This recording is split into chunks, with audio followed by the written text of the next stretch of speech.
Uchrashuvga chiqmoqchi bo'lgan qiz kelmadi. Birga ovqatlanishga bormaysizmi? Kim kelmadi?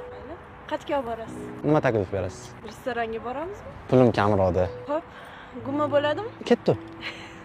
Yuring. Voy. Bagajni olib bor, hech bo'lmasa. O'zingizgachi. Men uyda yegandim. Nimaga uchrashuvga chiqmaydigan bo'libdi siz bilan?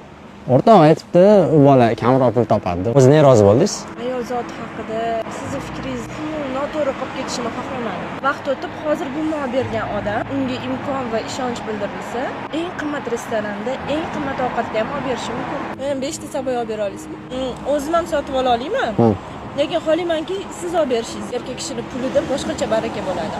Buni ham nasibani tashlab ketish kerak emas. Mana ismim Umid. Siz olyapti.